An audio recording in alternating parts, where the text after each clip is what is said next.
হাতে মাখানো খেজুরের গুড়, ছাতু এইগুলো মাখিয়ে খেতে এত ভালো লাগে। ছোটোবেলায় কিন্তু খুব খেতাম, বড় হয়ে এভাবে পাওয়া যায় না। আগেরকার সময় সবাই কিন্তু সব ধরনের ডাউল, জব এই ধরনের সবাই লাগাতো, কিন্তু ওইভাবে এখন আর তেমন লাগানো হয় না। আমাদের গ্রামে ওইভাবে এখন আর হয় না।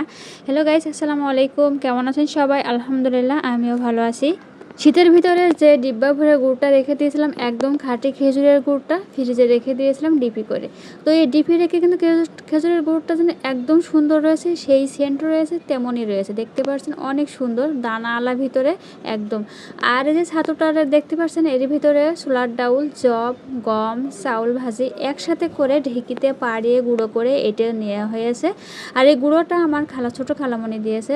আর এই গুঁড়োটা একসাথে সুন্দর করে মাখানো মাখিয়ে নিব আর কি। তো এই গুঁড়োটা এমন সুন্দর সেন্ট করছিল, খুব বাসনা করছিল আর কি, খুব ভালো লাগছিল। মনে হচ্ছিল যে মাখালে কিন্তু অনেক অনেক ভালো লাগবে। তারপরে এই যে ছোট্ট একটা হাঁড়ির ভিতরে আমি যে গুঁড়াটা রয়েছে, ছাতুর যে গুঁড়াটা, ওইগুলো আমি একসাথে করে নিয়ে নিয়েছি। আর যে গুড়টা আমি এর ভিতরে দিয়ে দেবো। তো মা এই যে চামচ দিয়ে সুন্দর করে ভিতরে যে দানাওয়ালা যে গুড়টা, ওই গুড়টা দিয়ে দিছে, সাথে একটু ঝোলে দিবে। আর এর ভিতরে একটু হালকা করে পানি দিয়ে নিতে হয়। তো প্রচুর পরিমাণে গুড় বেশ ভালো দেওয়া হয়েছে। আর অনেকখানি মাখানো হয়েছে, কারণ আমাদের বাড়িতে অনেকজন লোকজন আছে, তাদের জন্য আর কি। কারণ যেহেতু এটা অনেক দিন খাওয়া হয় না, হঠাৎ করে নিয়ে আসা হয়েছে, এই জন্য সবাই মিলে খাবো।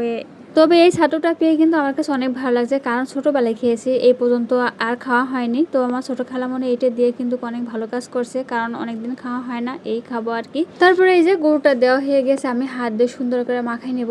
তো এর ভিতরে কিন্তু অল্প করে মুড়ি দিতে হয়। আর মুড়িটা কিন্তু কেনা মুড়ি না, ধানের অরিজিনালি যে ওইটা আমাদের গ্রামে অনেকে ভাজি করে, তো ওইটা আমাদের ঘরেই ছিল আর কি। তো সেগুলো রেখে দিয়েছি। আর এগুলো দিয়ে একসাথে করে আমি মাখাই নেবো এটা আর কি। সুন্দর করে এক এক করে অল্প অল্প করে গুড় দিয়ে আমি দেখে নিচ্ছি যে হয় কিনা। তো তারপর আবার আমার মা আমাকে ওর ভিতরে গুড়টা দিয়ে দিয়েছিল, আমি সুন্দর করে মাখিয়ে নেব। এর ভিতরে হালকা হালকা করে একটু পানি দিয়ে নেব। পানি দিয়ে নিলে অনেকটা লিকুইড হয়ে আসে, তখন আরও ভালো হয়। এই জন্য আমি অল্প অল্প করে মাখিয়ে নিয়েছি আর পানিটা দিয়ে নিয়েছি। ছাতুর বাসনাটা এত সুন্দর, অনেক ভালো লাগে। আর এই যে মুড়িটা দিয়ে দিচ্ছি, আর সাজিটা দেখেন একটু ছিদ্র হয়ে গেছে। আমাদের এই রান্নাঘরের ভিতরে অনেক ইঁদুর, ওদের জ্বালায় একদম অতিষ্ঠ। তো ওখান থেকে কেটে দিয়েছে ভালো একদম সাজিটা। তারপরে এই যে আমি অনেকটা মাখিয়ে নিয়েছি, অনেকটা ভালো সুন্দরভাবে মাখিয়ে নেওয়ার পরে আমি এই যে ছোট ছোট করে গোল গোল করে এটা রেখে দেবো আর কি।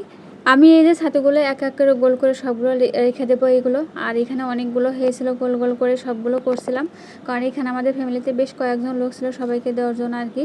আর এক এক করে সবগুলো রেখে দিয়েছি। আর এর ভিতরে অনেকটা ছিল। আর এই যে ফাইনালিভাবে সবগুলো গোল করা হয়ে গেছে। তো খেতে কিন্তু অনেক সুন্দর লাগছিলো, অনেক টেস্ট লাগছিলো, আর অনেক ভালো লাগছিলো। তো আজকের ভিডিওটা কেমন আছে সবাই একটু জানাবেন। আর নেক্সট ভিডিও দেখার জন্য সবাইকে আমন্ত্রণ। আল্লাহ হাফেজ।